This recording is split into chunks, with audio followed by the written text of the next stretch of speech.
We are Ohio. Hey guys, welcome back to what is going to be the last edition of Bobcat Corner Live for the season 2025. Thank you guys so much for supporting me this entire year, 2025. And let's just get right to it with the Frisco Bowl game. Um, I would be lying to you guys if I said that there wasn't anything going on behind the scenes leading up to this game. It's been duly noted for weeks now what's been going on behind the scenes, considering the head coaching situation and all that going on, which I've had tried the best I could to hold back from talking about stuff like that. Especially with this, I was trying to focus on just this game, the Frisco Bowl game, and this is what it's really going to be about, the Frisco Bowl game. 17-10, Ohio Bobcats defeat the UNLV Rebels. That is the final score. That is the bottom line for that. So let's just get right to it. Taking an observation with this, the Frisco Bowl game itself, the setup, the environment, the bowl game experience, because I talked about it a little bit with Jason Kelly, my guest on episode 75 of Bobcat Corner. You got to do stuff to spruce up the event. And for the most part, the Frisco Bowl, it looked like a pretty good, solid, entertaining event to be in. Dallas Cowboys practice facility. So I'd have to think some Dallas Cowboys scouts were evaluating talent on both teams in this game. I'd have to think that. Um, but yeah, Scooter's Coffee, good brand. Hopefully one day I get to try Scooter's Coffee because I'm a coffee guy. But anyway, yeah, good environment for the Frisco Bowl. And as much as I give ESPN crap for what they do with the college football playoff and all that, I do have to say that Steve Adazio, he's kind of funny when it comes to commentary. Uh, he reminds me a lot of John Gruden for whatever reason. I don't know why that is, but kind of funny on commentary. But put that aside, let's get right to the game, shall we? So this was an interesting matchup when this was first announced between the Bobcats and the Rebels. Definitely a game worth getting up for. And guess what? The Bobcats did get up for this game. They absolutely did. Um, a lot was riding on this. A lot was riding on this. And so, starting of this game, it was really a back and forth kind of affair, but not in the sense that one would think. Everyone thought it was going to be like a high scoring kind of game, but it wasn't that.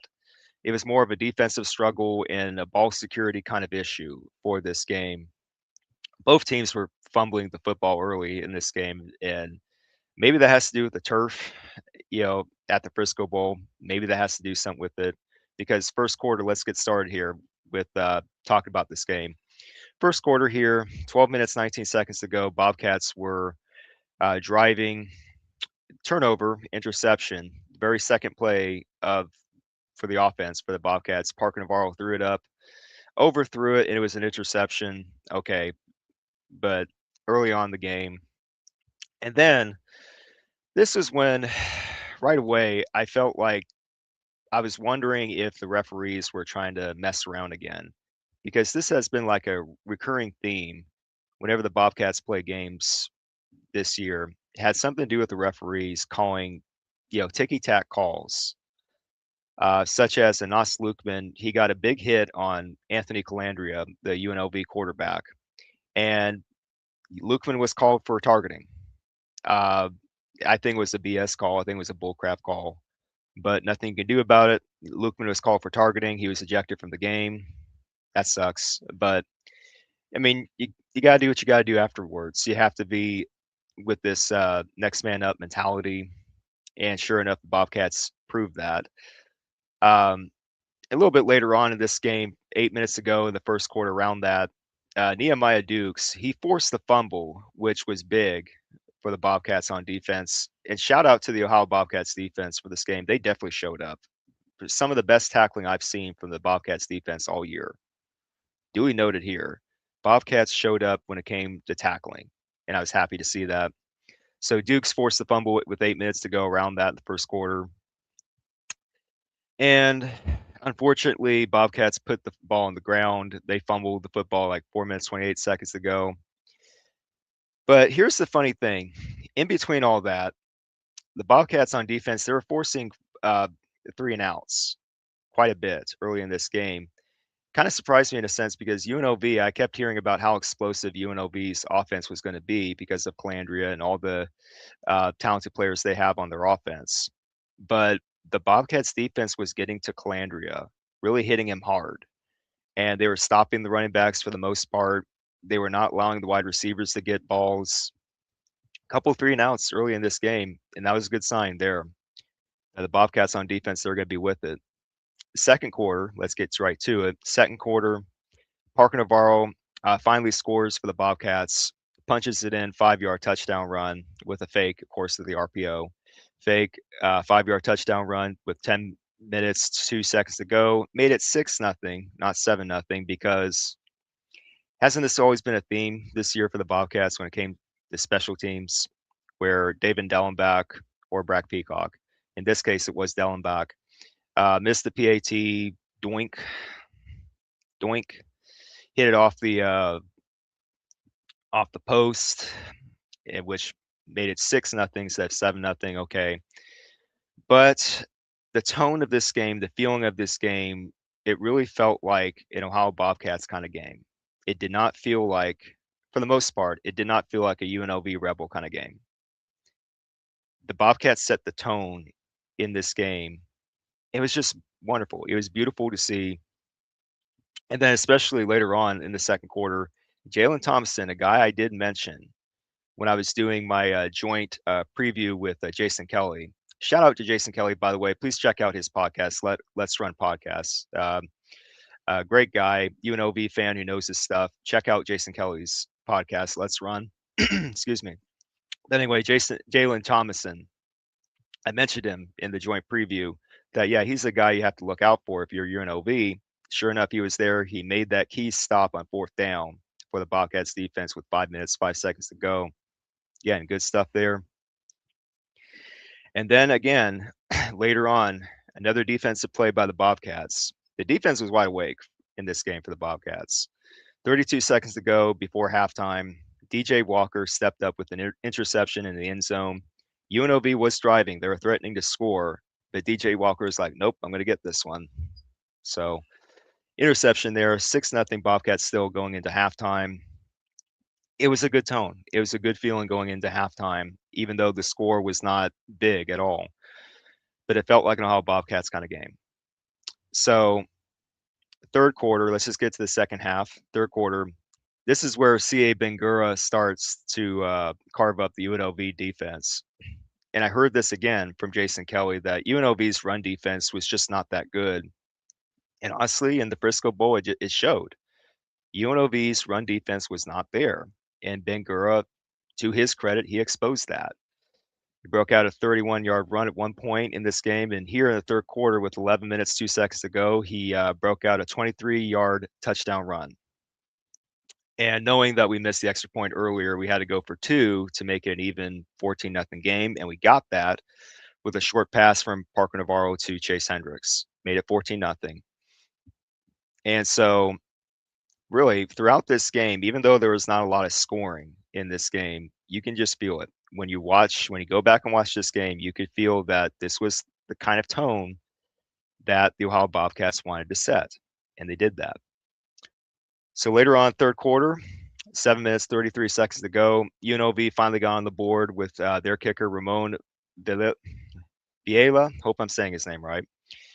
He kicked it was impressive by him, 50-yard field goal, a pretty deep distance there to make it 14-3. Okay, we gave up a field goal, but that's not a big deal there. Up by 11 still at that point. And then we go into the fourth quarter. 10 minutes, 49 seconds to go. Our own kicker, David Dellenbach, he finally made a good, decent field goal from 45 yards out. Glad he did. Much needed. Made it 17-3 Bobcats. And it seemed, and you know what, guys, is like, that's all we needed. We did not need to score a whole bunch of points in this game. 17 points was enough for us. So in a sense, it kind of felt like the West Virginia game. If you remember the home opener against West Virginia this year, it felt kind of like that game where the Ohio Bobcats remembered, oh, this is how we played against West Virginia. Let's just apply this to UNLV. Hey, it works. So 17-3 Bobcats, and then 4 minutes 45 seconds to go in the fourth quarter. Okay, Anthony Calandria, he gets in a 2-yard touchdown run of his own, make it 17-10. UNLV tried to get back in this game, but that was it. UNLV's offense, the high-powered offense, quick hitting offense that UNLV had going into this game, it was not there. It really did not show up. It again, that's why it kind of reminded me a lot of the West Virginia game because I heard so much about, oh, they're going to have an explosive offense, and then they don't show up.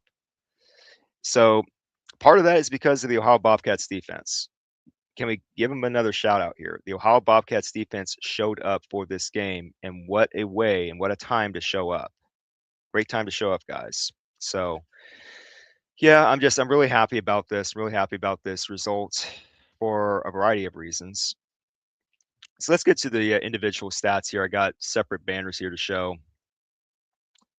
Parker Navarro is very likely, most likely, that this is his last game, the final game of his college football career. What a way for him to go out. Parker Navarro, 11 to 15 for 143 yards. Yes, he did throw an interception early on in the game, but that did not come back to hurt him. On the ground, he was great. 12 rushing attempts for 52 yards, 1 touchdown. He did enough to win the game. As our quarterback for the last few years, he has done enough to win games. And obviously, this may not be the most impressive stat line you're seeing right now, but this is good enough for this kind of game. So I'm happy with how all of our players responded, including this guy right here, Parker Navarro. Despite any of his faults that he may have as a player, he showed up here. Look at the stats. So, and not just him, but also C.A. Bengura. I mean, can't say enough about this guy. He's going to go down as one of the best Ohio Bobcats players in recent memory, and deservedly so, rightfully so. C.A. Bengura, I'm glad he came back from Minnesota. I mean, really, Minnesota Golden Gophers, what the heck were you thinking, really, for not using this guy last year?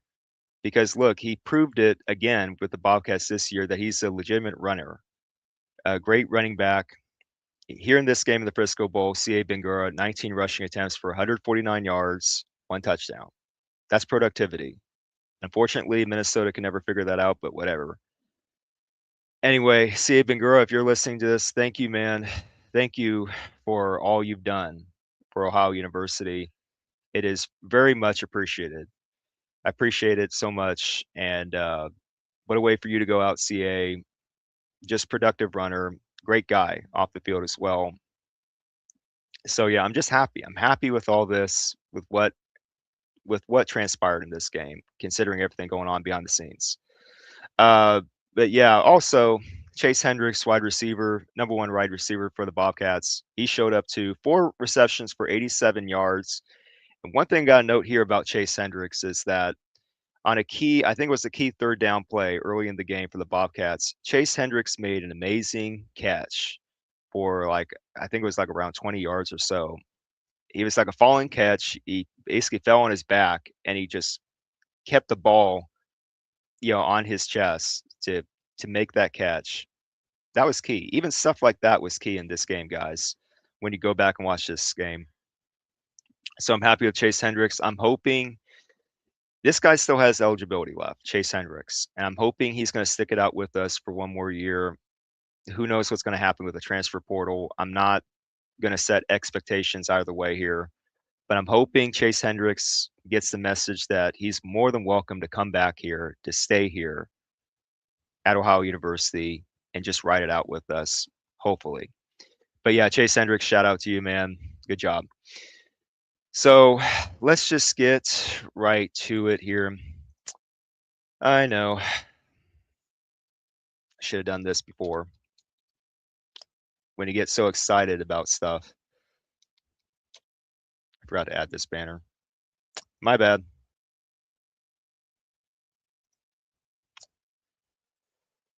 Okay, give me a minute, guys. There we go.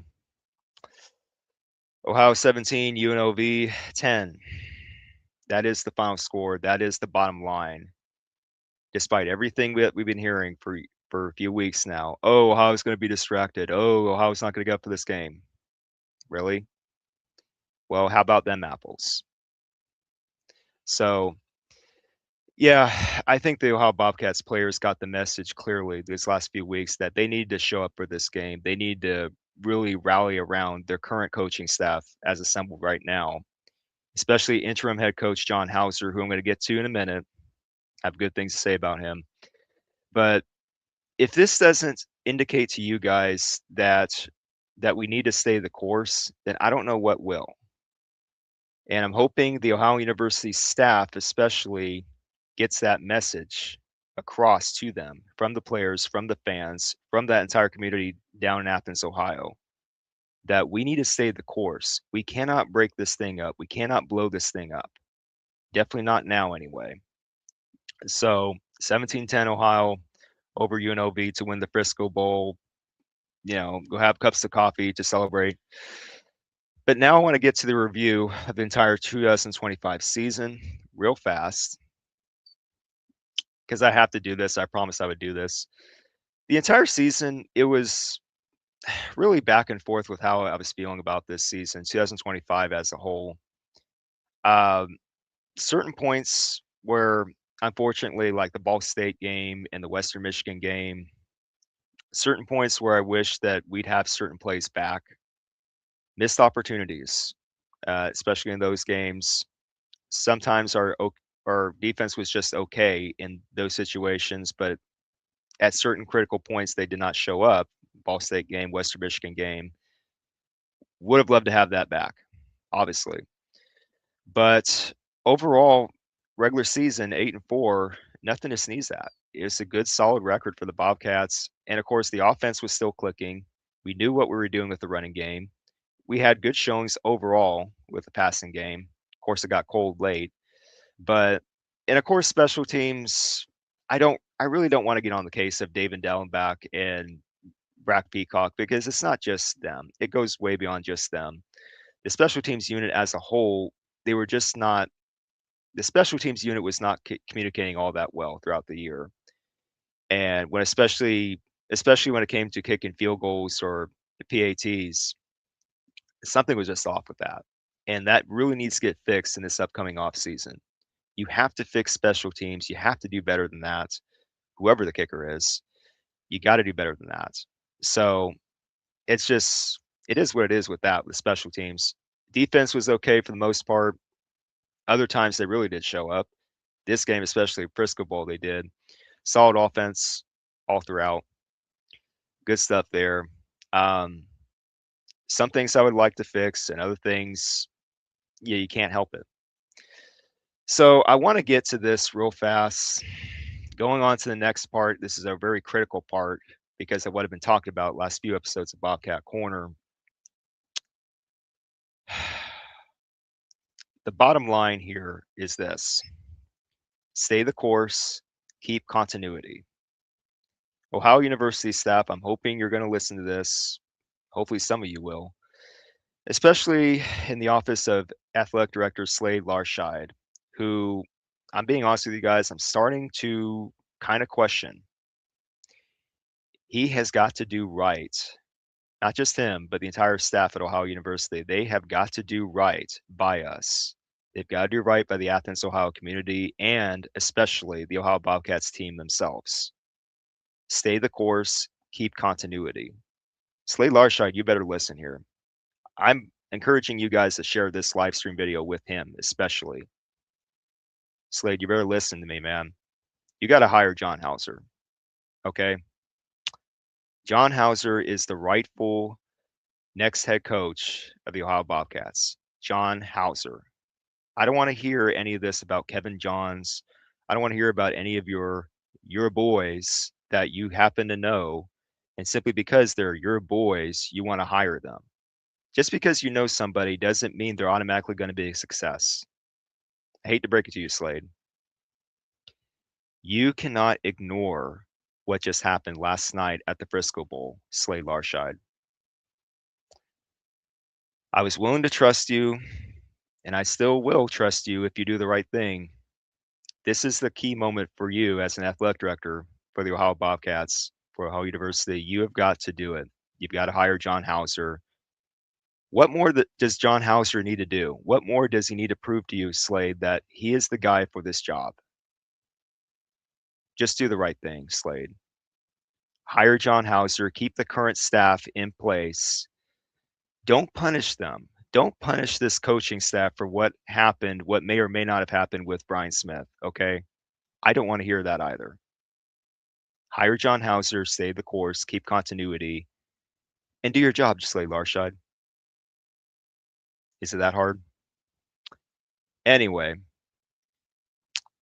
and with that said, I'm posting the email address of Ohio University President Lori Gonzalez.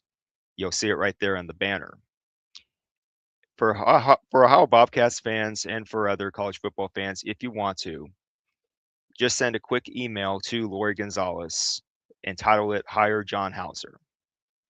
You don't have to do anything fancy with your email. Just send a quick message saying, hey, Lori, President Gonzalez, however you want to word it, hire John Hauser.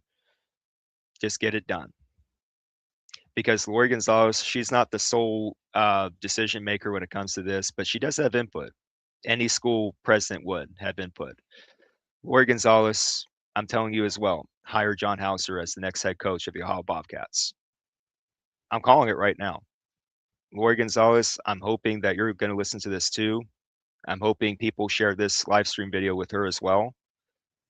Lori Gonzalez, you better do the right thing too.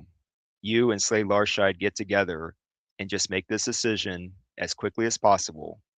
Hire this guy, John Hauser, as the next head coach. Listen to your players. They want him too. They want John Hauser to be their head coach. I want John Hauser to be the head coach. I'm pretty sure many Ohio Bobcats fans right now, they want John Hauser to be the head coach. So why wouldn't you do it? Because you want to hire your own people? Just listen. Listen to your fan base. Listen to your people. But anyway, that is going to do it for me. What a ride. What a run, what a ride. I have new Bobcats gear, by the way. It's just really, I'm glad that this season ended on a good note. I'm glad that we were able to finish this season the right way, despite everything going on, especially late. I'm hoping that I'm really hoping that we have a good future ahead of us. I don't know what to expect. I don't know what to expect going forward for the Ohio Bobcats going into next season. I'm hoping we make the right decision. Um, it's hard. It's hard for me to put into words either way what's going on here. I'm hoping that there's a calm after the storm and that the Ohio University staff, they'll make the right decision. They'll hire John Hauser as the head coach, and that will stay the course. We'll keep continuity, and that will keep winning football games the way that we have been doing it the last few years. And not just the last few years, but going back to the very foundation of when this was set with Frank Solich, you know him, about 2 decades ago when he showed up. He changed the culture then when he first showed up at Athens, Ohio. And that was the key turning point there when Frank Solich showed up in Athens, Ohio to be the head coach for the Ohio Bobcats. He showed us the way to win football games. So really, Ohio University staff, don't you dare break all that down. Don't you dare tear all that down. Just because you might have a feeling that people you know might do better. It should not work that way. If you know that John Hauser and his crew can get it done, and they just showed it to you last night at the Frisco Bowl, if they consistently show you that they can get it done, you keep rolling with them. You keep them hired, you keep them going, you give them all the resources they need. You step up your game as well with the budgeting, with the NIL and all that. You actually pay attention to the transfer portal and you build the team. That's what this really should be about, guys. Build the team. And within a few years, if you stay the course, if you keep this group intact, we could be talking about eventually down the road an actual chance at qualifying for the college football playoff. And I know that's a whole different topic in itself. It's like, oh, should G6 conference teams even be in? That's for another time. But yeah, guys, you gotta see it for what it is. So anyway, in closing here, guys, I want to thank each and every one of you guys, all my subscribers, for watching this, for watching these live streams, for watching Bobcat Corner live this year. There's going to be more improvements along the way. I'm going to try my best to keep improving the experience for you guys when I do have these live streams. I'm always open to suggestions. So please give me suggestions in the comment section below. Please, send me emails. Do whatever you have to do to make suggestions to me as to what I need to do to improve the experience here on this YouTube channel for these live streams, for anything that I do, because I'm always willing to listen. And so, and this is not, I'm being honest with you guys, this is not an easy undertaking for anyone to do. As an Ohio Bobcats fan, especially, it's hard. It's hard to get up for this, to do what you do to support a G6 conference school. It's hard. It's not easy by any means. So all the support that I do get from you guys, it's greatly appreciated. Greatly appreciated. And I thank you guys for making this for what it is last year and this year. And I'm going to be back next year, of course. So yeah, hope you guys enjoyed this. Hope you guys get something out of these live streams. And I'll be back with more content soon. Don't want to be too long-winded here because I got a whole day ahead of me. I got, stuff to do around my home. So yeah, this is Stephen Vitt reporting. Stand up and cheer. And that's our bottom line, because Ohio University said so. One more time before I go. We are Ohio.